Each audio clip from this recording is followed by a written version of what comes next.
All right, everyone, gather round. This one is a doozy.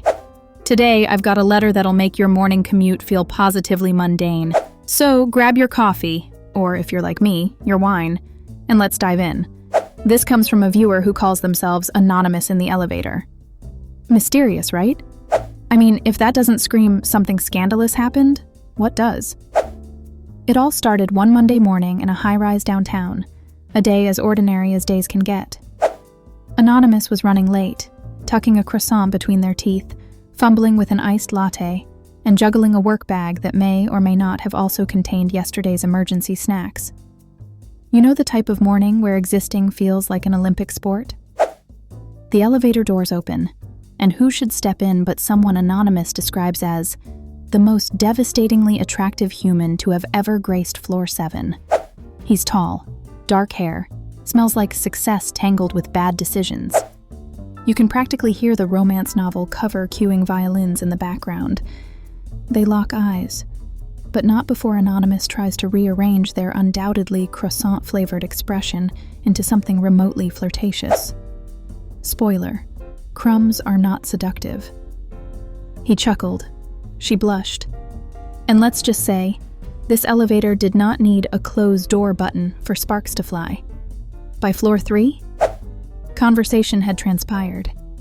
Apparently, our mysterious man, let's call him Jason, because let's face it, every heartthrob deserves a name, is charming, annoyingly so. He has that smile that could melt glaciers, an effortless ease that reeks of charisma, and a directness that made Anonymous weak in the knees. Honestly, she was one casual wink away from spontaneously combusting. By floor 6, we go from casual chatter to scintillating banter. Jason comments on her croissant debacle with something brilliantly cheeky like, "Hope you're saving crumbs for lunch." And, I kid you not, Anonymous actually responds, "That's the only thing I'm devouring today." Or, is it? We have a flirt-off in progress, folks. Round of applause for that accidental innuendo win.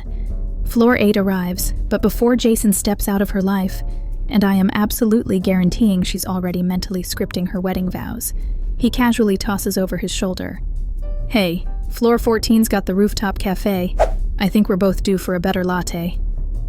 And just like that, he's gone. Limp croissant in one hand, her dignity only halfway intact. But the possibilities? Endless. My romantic heart can barely handle it. Now, for lesser mortals, the story might end here. Pantsuits to cubicles, a wistful sigh about the one who got away. But no, Anonymous is a player in her own game, not a spectator. She straightens her blouse, checks that her lipstick isn't "I just bit into a tomato" red, and punches floor 14 so fast the elevator is still doing re-entry calculations. And there he is, Jason, by the window overlooking the skyline, as if plucked fresh from a Hollywood rom-com, sipping an exquisitely pretentious espresso. Anonymous walks over, and do they have latte art in her cup that looks like an olive branch? Or was that my imagination?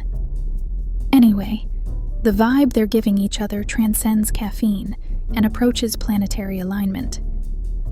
Sometime after introductions, a shared parfait, and a handful of utterly shameless jokes, Jason leans in close, and says, "What do you do when an elevator ride gives you butterflies?" And ISTG, Anonymous deadpan replies, "You take the stairs next time, just in case." Cue laughter. Cue a palpable electric charge you could probably light the entire high-rise with. Jason counters, hoisting his tiny espresso cup in a toast-worthy motion. "Well, if you insist, next time I'll skip stairs and elevators for some rooftop magic instead." I mean, if swooning were competitive, Anonymous here would have set a world record. Where do we go from here? They swap numbers, obviously, though Jason cheekily programs his as "hot crush from floor 7, and the letter ends there, which drove me bananas. Did they meet again? Did someone trip over love on a staircase later? This episode of romance ends with a soft fade to black. For now. But don't hearts just love an open-ended question? Maybe he's waiting on floor 14 somewhere as we speak. Now, Let's talk about the unsung hero of this story, the elevator. Bringing people together since forever, compact spaces mixing lives in unexpected twists. It's destiny, confined to 10 square feet, and sometimes croissant crumbs. So, here's my takeaway. Next time you get in an elevator, keep your snacks covered, your comeback lines sharp, and your heart wide open. Magic is only a button push away. All right, my lovely voyeurs of vicarious romance, what's the floor you'll always remember? Share your what could have been stories.